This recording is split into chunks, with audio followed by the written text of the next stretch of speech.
got involved with Skagit Farmers first as a customer and then as a member of the board. I grew up working in co-op stores, and so I felt later, as I got married and had my own farm and was a customer, I felt like I had a lot of experience that I could help contribute to the business. So when they were looking for new board members, I volunteered.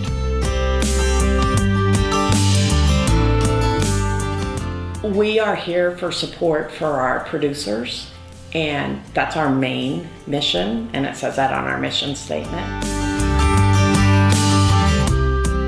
Skagit Farmers Supply would be categorized as a diversified local egg supply cooperative. Everything that we earn in the co-op is reinvested in our operations, or it's returned to our members, so I think that's a big selling point for us and a big thing that differentiates us from our competitors. Skagit Farmers Supply is a co-op based here in the Skagit Valley. Our number one mission is to support agriculture in the valley. So they not only listen to producers, but they are kind of run by producers. So it's a constant dialogue. There's always open communication. Co-ops are important to farmers because they're farmer owned. Not only is it a place for farmers to get products, but they can get education, they can spread the word about what they're doing. I think Skagit Farmers Supply has a very strong reputation for not only listening, but actually executing against, priorities for farmers. The co-op was formed just like all the co-ops around the nation in the early 30s because they couldn't get product on their own, so they had to band together, and so they could buy the product by fuel. They mainly started as fuel co-ops, these supply co-ops did. There was strong support for farmers to come together and create our own destiny.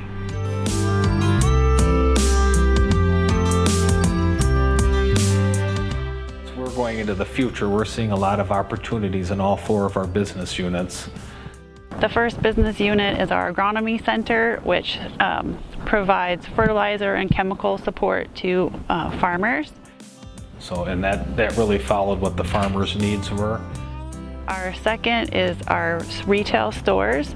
So they provide farm and ranch and residential home inputs for many different kinds of projects. Pretty much anything you need to run your house or small farm or ranch you can find in our retail stores.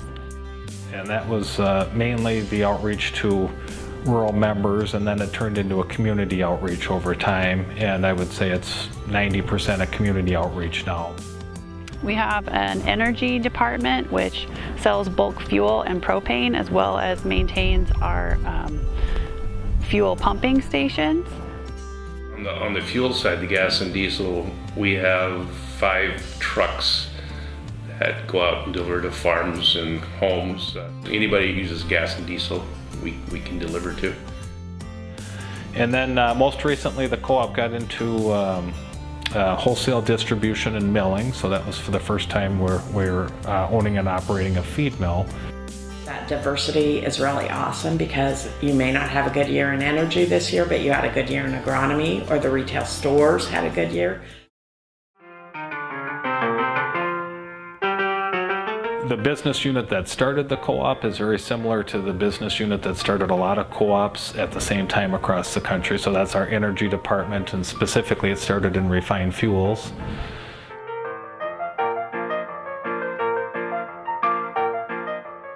At the time when farmers were starting to leave their horses and buggies behind and move into tractors, then they needed a source of diesel fuel for those tractors.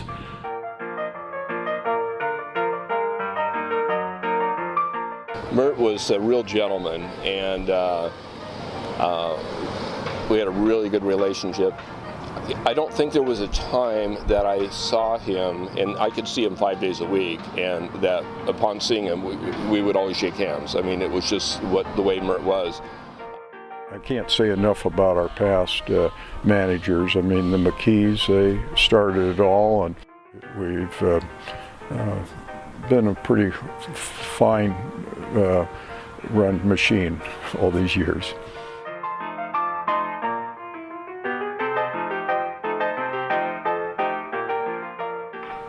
We were pretty stable as far as growth until we got into their 1980s, and then we had a competitor, another cooperative that actually had gone bankrupt, called Western Farmers.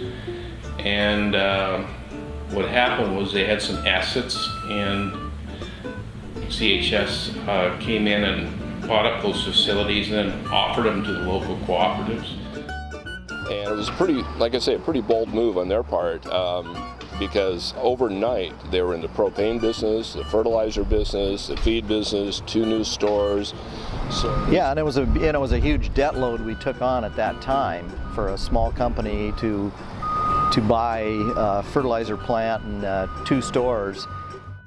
So it was a huge step for this little co-op to jump forward and get into those arenas. So I think we went from a total of 5 employees to about 28 employees overnight.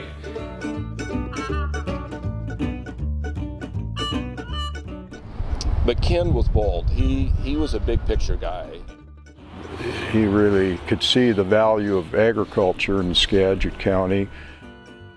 He knew what was going on in every nook and cranny of agriculture.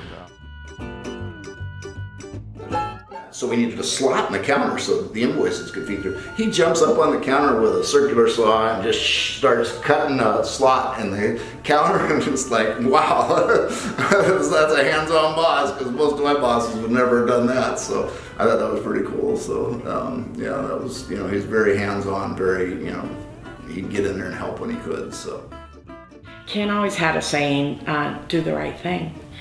And he'd say, you know what that is. I guess what he did is he created a culture that allowed you to do that. I've always thought the single most important thing about an employee is trust. Do you trust them? So that was a lot of the culture that really came under Ken's leadership, and he did a lot of things, and he's responsible for where the company is today in a lot of ways. So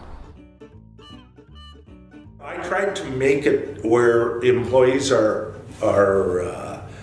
feel like they're, and this is really a cliche, but kind of part of a family, that we're all in it together, that what happens in one area, is important to you, even if you're not working in that area. You have to make the employees want to come to work there and want to be there, or try to. You have to let them do the job, and you have to make sure that they're working under circumstances that they enjoy, and you have to try and make the job fun, no matter what it is. He was very well known, very prominent citizen, and he came into my office one day and said, hey, I bought this property and it needs to be fenced. Can I buy fencing from you? And I said, yeah, of course you can buy fencing from us. Why would you think you can't? And he said, well, I'm not a member of the Grange. And I thought, if he thinks that, imagine how many other people there are like that. So that initiated some discussion, and then there was a motion made at the annual meeting from one of the members that said we ought to really look at updating our name. Yeah, that was a big issue that, well, I can't go buy a shovel there, I'm not a member. We were pretty small at that time, and when we did change the name, the sales, we just had a huge jump in sales through our stores. Obviously, there was a lot of misconception about the Grange and whether or not you had to be a member.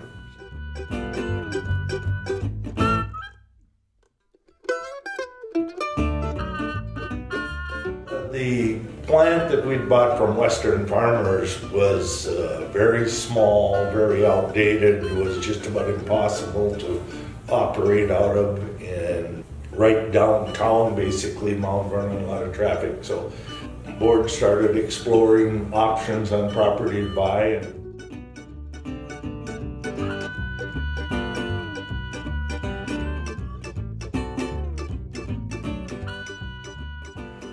people really became aware of the conversion of farmland to commercial property. And our plans were in the works. And we happened to be the first one up to build on farmland, and we were met by quite a little opposition from some. So we had two grower meetings.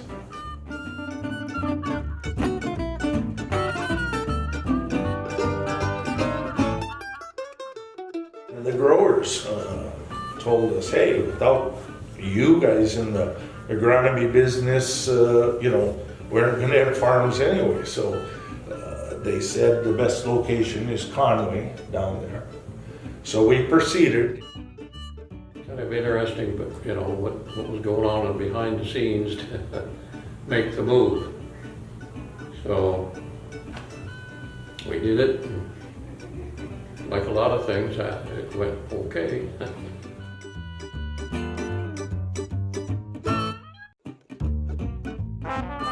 We were successful from the day one down in Freeland, and it was due to the employees that we hired. We had a lot of business at that time that was customers coming up to the Oak Harbor store buying feed and different things from us from the south end. Ken suggested that, hey, we've got so much business down there, maybe we need to take a look at putting a store down there. He and I both took a trip down there and looked at some property, and finally we came up with a, what do you call that thing, Brad? Quonset hut. Yeah, it looked like a Quonset hut. It was like this kind of funky greenhouse looking thing. Yeah.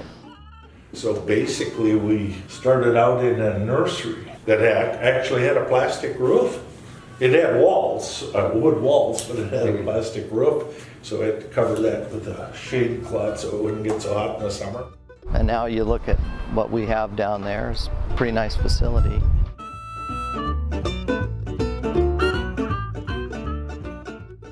And we actually took over Wolfkill. I can remember the day, August 25th, 1998, where we, him and I were kind of nervous because we had to walk into the Wolfkill facility for the first time as the new owner. Ron Wolfkill was looking to retire, and he was the owner. It was a private corporation. So we acquired just the Mount Vernon facility, and we got a good customer base out of it. They kind of had their own customers, but they kind of, melded with us pretty good. It was a good acquisition at the time, and still is.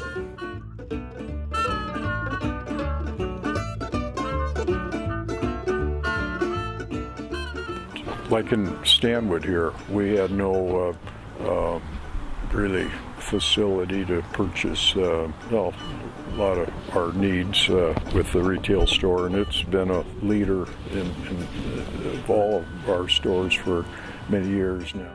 The key is the employees that you have in there. I mean, people still buy from people, and I used to tell the employees at meetings, if you walk into if a customer comes into the store and you say hello to them and greet them, and all of a sudden they look at you like well, this is a weird place, because nobody does that anymore. And that's what we have to promote, is the relationship between the employees and the knowledge that the employees have. Store business was a very important part of the operation. If we didn't have the stores, would we have the amount of propane customers, like we have now? No, we wouldn't.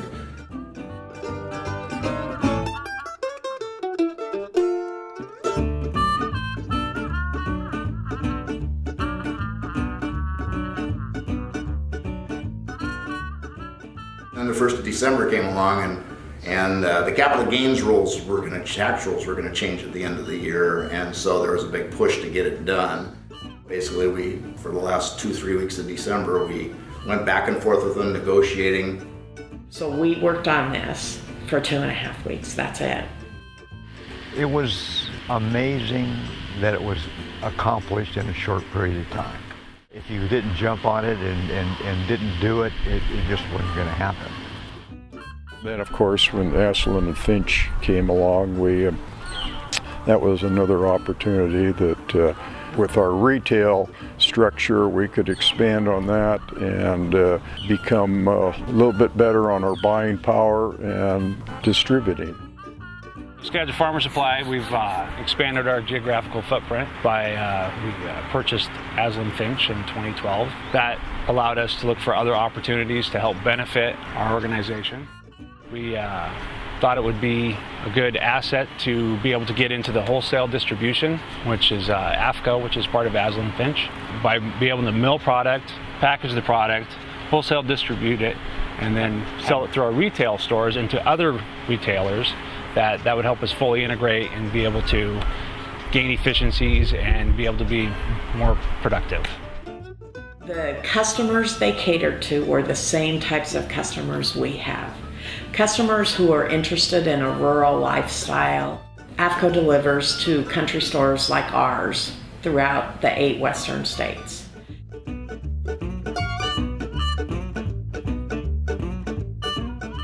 Tom Boland, yeah, he's a rising star. A great guy to work with. He's cares about the company, cares about the employees. He's fitting into the community. Outstanding person. Can't say enough good things about Mr. Boland. Working with Tom is great. He's just a really fun person. He's very insightful and intelligent. I feel like he brings a lot to the company from the perspective of he's strengthened our employee base. Tom was definitely the right guy for Skagit Farmers Supply. He has the right ideas about how a local co-op should operate and what a local co-op means to its members. Hopefully Tom will have 25 years like a lot of our CEOs have had.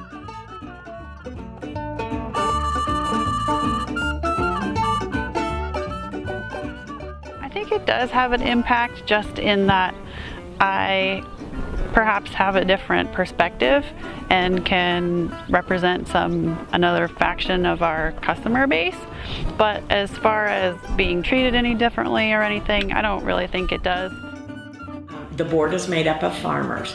They grew up in farm families where the woman was just involved as the men in the operation, the farming operation. And so they never even thought about it, because in their family, their mom and dad had equal roles. They had different roles, but they were both just as vital to the operation and success of the business. I think if you are a smart person and you know what you're talking about and you're trying to help people, that everyone's pretty much treated equally.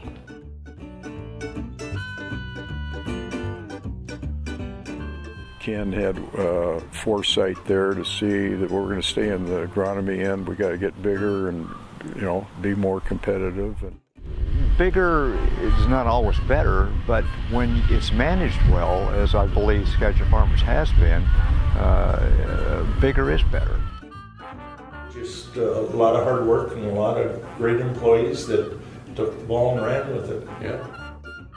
We were at a board meeting and Ken had been down at the fertilizer plant, and he come in one day and he says, you know what, we ought to deliver the fertilizer to the farmer when he's out there planting peas or spuds, or he doesn't have to come in, and we'll bring it right to him.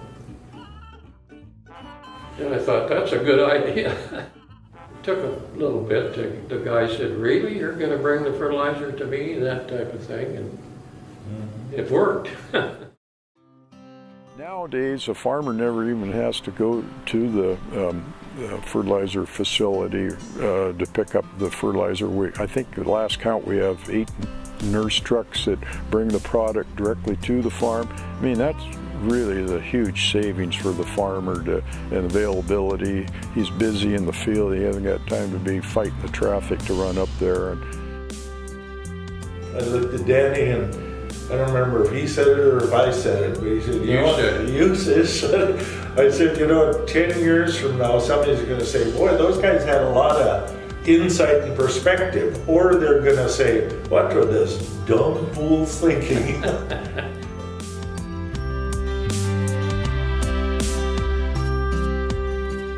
Members members of the agronomy staff came to us with a proposal to build a new fertilizer facility at the Ag North location. So they gave their presentation and kind of talked about the pros and cons and what it would look like and what they would need to be profitable and how efficient it would make them.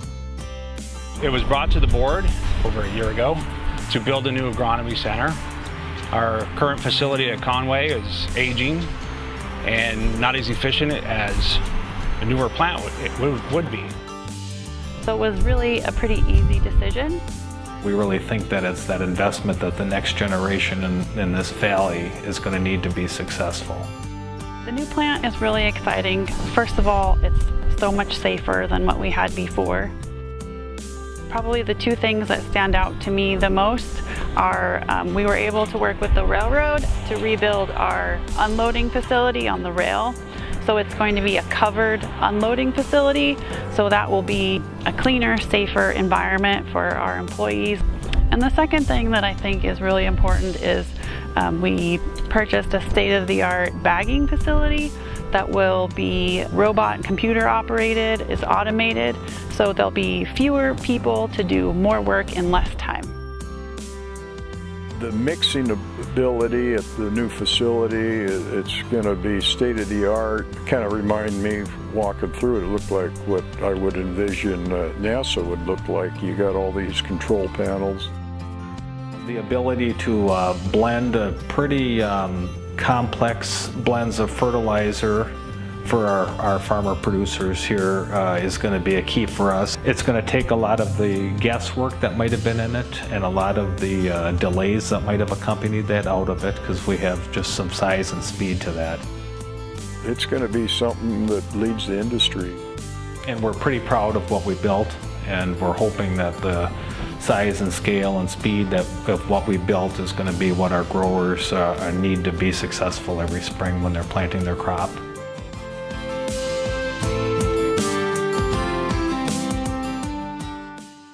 Truthfully, the initial idea or the organization hasn't changed greatly, but agriculture's changed so much, and the perception of what co-op should be has changed so much that all cooperatives have gone through some sort of metamorphosis. Some things have come and gone, you know, because it changes with time. You don't need the same things that you needed 30 years ago or 70 years ago. That changes, so we've had to adapt to that. And I think Skagit Farmers has been good about adapting to the changes that have happened in agriculture. I think probably the biggest success is growing through the pain of change. We have to do a better job of encouraging our youth to become involved. And part of that is being willing to change. The co-op is huge supporters of 4-H and FFA, and I think that helps to promote agriculture going forward. It used to be the most popular thing. Every kid wanted to grow up and work on his dad's farm. That's not necessarily the case anymore, and I think the co-op helps bring other young people that might not have grown up on a farm back into agriculture. The generation that I'm in now, which is the parents, has come to the conclusion that they are they're the kind of the end all, the important ones. The reality is that the next generation is the important one. There's a lot of generational thinking that goes on in this co-op, rather than responding to a quarterly conference call or a sales report. So I'd say that that's a big difference between us and our competitors. Skagit Farmers Supply, his future is tied to the local agriculture community and its future. It's important for the co-op to help build up the farmers that they serve and to help re-educate the public to the truth, to get the message out there that no matter if you prefer organic or conventional, the very best, safest, most nutritional products are grown right here in our backyard.